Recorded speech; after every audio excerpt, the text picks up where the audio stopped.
Radhe Radhe my YouTube family, welcome back to the channel Siddhima vlogs. कैसे हो आप सब? आई होप आप सब लोग ठीक होंगे, बढ़िया होंगे, मज़े में होंगे। मैं भी बिल्कुल ठीक हूँ। आज का ये व्लॉग स्टार्ट हो रहा है दिन मंगलवार 11 नवंबर, सुबह करीबन 8:30 बज रहे होंगे और मैं यहाँ पे तैयारी कर रही हूँ आज बरसी के खाने की। हाँ जी, आज है मेरे ससुर जी की बरसी। तो सुबह सुबह नहाकर तैयार होकर मैं आ गई हूँ रसोई में और तैयारी मैंने शुरू कर दी है। एक तरफ मैंने खीर चढ़ा दी है और साथ में मैंने छौंक दी है तोरई की सब्ज़ी। हमारे यहाँ पे जब भी किसी की बरसी होती है ना, तो एक हरी सब्ज़ी ज़रूर बनती है और हरी सब्ज़ी में भी तोरई की सब्ज़ी ज़रूर बनती है। तो तोरई की सब्ज़ी छौंक दी है और एक मैंने छौंक दी है आलू की सब्ज़ी और साथ में यहाँ पे मैं लगा रही हूँ पूरी के लिए आटा। हाँ जी, बुलबुल को स्कूल भेजने के तुरंत बाद जो है मैं नहा कर आ गई थी रसोई में और बस फटाफट अब मतलब स्पीड से लग गई हूँ खाना बनाने में, क्योंकि पहले जो है गऊ ग्रास देंगे और उसके बाद आज पंडित जी आएंगे खाना खाने के लिए। तो बस आलू की सब्ज़ी छौंक दी है और आज हाँ जो भी खाना बनता है ना सब बिना लहसुन प्याज का बनता है। तो बस सिंपल सी तोरई की सब्ज़ी छौंक दी है और ये बढ़िया सी आलू की सब्ज़ी छौंक दी है और इसमें लास्ट में मैंने डाल दिया है गरम मसाला। और रेसिपी वैसे डिटेल में नहीं बता रही हूँ क्योंकि बहुत बार मैं आप लोगों को ये सब कुछ दिखा चुकी हूँ।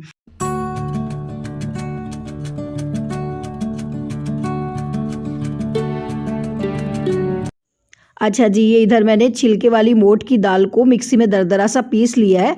सुबह में मैंने 2 घंटे के लिए दाल भिगो के छोड़ दी थी। 2 घंटे में आसानी से भीग जाती है, गर्म पानी में मैंने भिगो दिया था और फिर उसको दरदरा मिक्सी में पीस लिया। सारे बेसिक मसाले ऐड कर दिए, थोड़ा सा गरम मसाला डाल दिया है और खूब सारा हरा धनिया डाल दिया है क्योंकि अब सर्दियाँ हैं, हरा धनिया बहुत अच्छा खासा आ रहा है। तो वैसे तो कसूरी मेथी डाल देती हूँ पर अभी हरा धनिया आ रहा है तो बहुत सारा हरा धनिया डाल दिया है क्योंकि मैं साथ में बनाऊंगी ये मोट की दाल के पकौड़े भी। तो बरसी में ऐसा होता है कि मतलब जो जो चीज़ें पसंद होती है ना, जिनकी बरसी होती है वो सारी चीज़ें बना देते हैं। तो बस पकौड़े बना दिए हैं, 2 सब्ज़ी बना दी है, खीर है, जलेबी देव जी लेकर आ गए थे और ये गर्मा गर्म पकौड़ी भी बना दी है यहाँ पे और देव जी ने लगा दी थी थाली। और जब अभी मतलब मेरे ताऊ जी की जब बरसी थी ना, तब जो पंडित जी है वो बता रहे थे कि बाकी आप चाहे कुछ भी बनाओ बरसी में, पर दही जो है ना वो ज़रूर, मतलब ये जो हम देते हैं ना थाली, गाय को जो रोटी देते हैं, गऊ ग्रास देते हैं, उसमें दही ज़रूर डालना चाहिए। तो बस देव जी ने थाली लगाकर और गाय को रोटी दे दी है और आज के बरसी की थाली में ये सब कुछ बना है। आलू थोड़े से मोटे मोटे रह गए थे क्योंकि देव जी जब से मैं सुबह किचन में गई थी ना तब से कह रहे थे मैं कोई हेल्प कर दूं, मैं कोई हेल्प कर दूं। तो मैंने कहा ठीक है आप आलू छील के कट कर दो। तो उन्होंने कुछ काफ़ी मतलब बड़ी साइज़ के ही आलू कट कर दिए थे सब्ज़ी के लिए। तो बस बाकी और ठीक है, चलो वो भी मतलब कोशिश कर रहे थे कि मैं कुछ हेल्प कर दूं। तो उन्होंने ये हेल्प करी थी, आलू छील के कट करके दिए थे मुझे सुबह। तो बस जी अभी जो है गऊ ग्रास दे दिया है और अब वेट हो रहा है पंडित जी का। पंडित जी आएंगे खाना खाने के लिए। तो बस बरसी का जो खाना है वो तो मैंने बना दिया था और आज के दिन सबसे पहले सुबह यही करना होता है, मतलब साफ़ सफाई करी, उसके बाद बरसी का खाना बनाया। बाकी सारा काम मैं बाद में कर रही हूँ, मतलब कपड़े वगैरह मैंने बाद में लगाए थे, मशीन लगा दी थी। मैंने कहा साथ साथ धुल जाए, वो ये इकट्ठा करने का कोई मतलब है नहीं। और यहाँ बुलबुल का भी टिफ़िन मैं अभी भेज रही हूँ। उसको सुबह टिफ़िन नहीं दे के भेजा था क्योंकि वही है बरसी जिस दिन होती है ना, तो उस दिन सबसे पहले बरसी का ही खाना बनता है। रात को उसके लिए मैंने एक पराठा बना के छोड़ दिया था, बस सुबह वो खा के चली गई थी, मतलब गरम कर दिया था उसी पराठे को। बाकी बनाया कुछ भी नहीं था।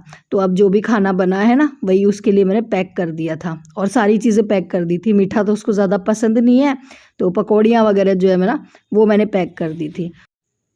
स्कूल तो हालांकि बुलबुल का काफ़ी दूर है, पर हमारी स्कूटी के शोरूम पे जो भैया लोग रहते हैं ना वो देकर आ जाएंगे टिफ़िन। डेली में तो साथ में ही भेज देती हूँ, पर आज ऐसे था कि बेटी भी गर्मा गर्म खा लेगी। और उसके बाद मैंने 10 मिनट 15 मिनट रेस्ट किया था, अपना जीरा वाटर लिया। मतलब सुबह में मैंने कुछ नहीं लिया था जब तक बरसी का खाना नहीं बनाया था। मैं सीधा फटाफट जो है नहा के रसोई में और खाने की तैयारी में ही लग गई थी। तो मैंने चाय पानी कुछ नहीं लिया था।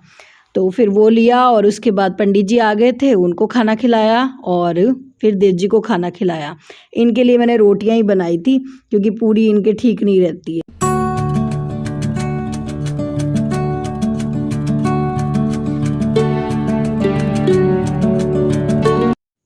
आज लंच का काम तो 12 बजे तक हो गया था, उसके बाद मैं दिन में फ्री थी, तो फिर मैंने सोचा चलो मेहंदी लगा लेते हैं। तो मैंने सुबह में ही मेहंदी भिगो दी थी, क्योंकि मुझे ऐसे था कि दिन में फिर मैं फ्री रहूँगी, तो आज मेहंदी लगा लेती हूँ। क्योंकि कल 12 नवंबर को है हमारी शादी की 20वीं सालगिरह। हाँ जी तो सोचा आज बालों को थोड़ा सा कलर कर लिया जाए। और वैसे भी आगे अब जो है सर्दियाँ आ रही है, बहुत ज़्यादा सर्दियाँ आ जाएगी, तो फिर मेहंदी लगा ही नहीं जाएगी। तो मैंने कहा चलो आज लगा लेते हैं, टाइम भी है। और हाँ, आज मुझे ऐसे था हाथों को ख़राब नहीं करूँगी, वरना तो मैं ऐसे बिना ग्लव्स के भी लगा लेती हूँ। तो आज मुझे मतलब हाथों को अच्छा रखना था, तो फिर मैंने ये पॉलीथीन लगा ली थी। ये बेस्ट आइडिया है, अगर आपके पास ग्लव्स ना हो ना मेहंदी लगाने के लिए, तो ये पॉलीथीन डाल के और इस तरह से आप मेहंदी लगा सकते हो, आपके हाथ ख़राब नहीं होंगे। तो बस जी मेहंदी लगा ली है, अब 2-3 घंटे इसको रखूँगी। मतलब मैंने लगाई थी करीबन 3 बजे लगाई थी, 3 बजे मेहंदी लगाई थी और 5:30 बजे मैंने हेयर वॉश कर लिया था। तो बस हेयर वॉश कर लिया और अब शाम को भी खाने का कोई काम नहीं है, क्योंकि बरसी का जो खाना बनता है ना वो फिर पूरा दिन वही चलता है। तो बस शाम को सिर्फ मुझे रोटियां बनानी थी, रोटियां सेकनी थी। तो बस फिर हम लोग आ गए थे यहाँ पे रिलायंस स्टोर, क्योंकि राशन का सामान लेना था। प्रीवियस व्लॉग में मैंने आप लोगों के साथ शेयर भी करा था कि बॉडी लोशन ख़त्म हो गया है, सर्दियाँ आ गई है तो काफ़ी कुछ सामान जो है मुझे ख़रीदना था। तो फिर मैंने कहा चलो आज चलते हैं, क्योंकि कल तो फिर एनिवर्सरी है, तो कुछ ना कुछ प्लान करेंगे, कुछ ना कुछ, कहीं क्या पता बाहर घूमने का हो जाए, कुछ ना कुछ करेंगे बाकी करूँगी मैं ही, सोचूंगी मैं ही, देव जी कुछ भी नहीं सोचेंगे।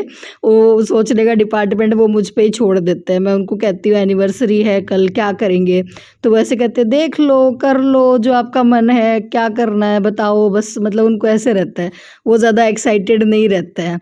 तो आपके हस्बैंड, मतलब काफ़ी सारी मेरी जो यूट्यूब फैमिली की मेंबर्स है ना, वो कहती है, मुझसे शेयर करती हैं कि दीदी हमारे हस्बैंड तो जो है एक्साइटेड नहीं रहते। तो जी सेम हमारे यहाँ पे भी यही हाल है, मेरे हस्बैंड भी इतने ज़्यादा कोई एक्साइटेड नहीं रहते हैं। बस हाँ, मैं बहुत एक्साइटेड रहती हूँ और मुझे अच्छा लगता है। मतलब चाहे बच्चों का जन्मदिन हो, चाहे देव जी का जन्मदिन हो, चाहे हमारी एनिवर्सरी हो, मैं बहुत दिनों पहले से ही तैयारी करना शुरू कर देती हूँ कि एनिवर्सरी है, बर्थडे है, ये करेंगे ये करेंगे। तो मतलब जो भी थोड़ा बहुत कुछ करते हैं ना, वो मैं ही करती हूँ। तो इसकी हालांकि मैं ऐसा नहीं कि मैं देव जी से कभी कोई कंप्लेन भी करती हूँ कि भाई आप कुछ नहीं करते। ठीक है, उनका शुरू से ही नेचर ऐसा है, वो मतलब नहीं एक्साइटेड रहते हैं। देखो ज़रूरी नहीं है कि हमारा जो पार्टनर है वो जैसा हम सोचे वैसा वो भी सोचे, ठीक है ना। तो मैं कभी भी ऐसे कंप्लेन नहीं करती देव जी से कि भाई आप एक्साइटेड नहीं रहते, या फिर मैं वेट नहीं करती कि वो कुछ करे तभी मतलब हमारी एनिवर्सरी सेलिब्रेट होगी। ठीक है, मैं अपने हिसाब से जो मुझे अच्छा लगता है ना, मैं पूरा 100% देने की कोशिश करती हूँ। ठीक है, तो देखना नेक्स्ट व्लॉग में क्या करते हैं क्या नहीं, कुछ तो करेंगे ठीक है, चलो खैर जी, यहाँ पे ग्रोसरी शॉपिंग करके आ गए हैं और ढेर सारा सामान मैं लेकर आई हूँ। ढेर सारा तो क्या, मतलब जो घर पे चाहिए होता है। इस बार बस ये किचन के टॉवल मैं अलग से लेकर आई हूँ, ये 75 रुपीज़ के, और 4 ये टॉवल मिल गए, किचन टॉवल मिल गए मुझे। तो इनको आप किसी भी तरीके से यूज़ कर सकते हो, हाथ पोंछने के लिए और गैस स्टोव वगैरह क्लीन करने के लिए, या फिर रोटी वाला जो टिफ़िन है ना उसमें लगाने के लिए भी ये यूज़ हो सकते हैं। कॉटन के थे, बढ़िया लगे मुझे, तो मैं तो इनको उस पर्पज़ से ही लेके आई हूँ, मतलब जो रोटी का टिफ़िन होता है ना उसमें लगाने के लिए, ताकि न्यूज़पेपर वगैरह ना लगाना पड़े। एक ये वैसलीन का बॉडी लोशन लेकर आई थी। वैसलीन का बॉडी लोशन मैं यूज़ करती हूँ, निविया वाला थोड़ा सा महंगा पड़ता है इसलिए। और एक ये कॉफ़ी का पैक लेकर आई थी। पिछली बार जो कॉफ़ी का पैक लेकर आए थे ना, वो उसकी एक्सपायरी डेट हो गई है, मतलब वो पड़ा पड़ा ख़राब हो गया है। हालांकि उसको भी मैं फेंक नहीं रही हूँ, मैंने जब सुबह में मेहंदी लगाई थी ना तो उसमें मैंने डाल ली थी कॉफ़ी। कॉफ़ी बालों के लिए बहुत अच्छी रहती है, मेहंदी में कॉफ़ी डाल के लगाओ ना तो बहुत अच्छी शाइन आ जाती है। तो और हाँ जी, वीडियो एंड करने से पहले आप सब लोगों का दिल से बहुत बहुत शुक्रिया, बहुत बहुत थैंक यू।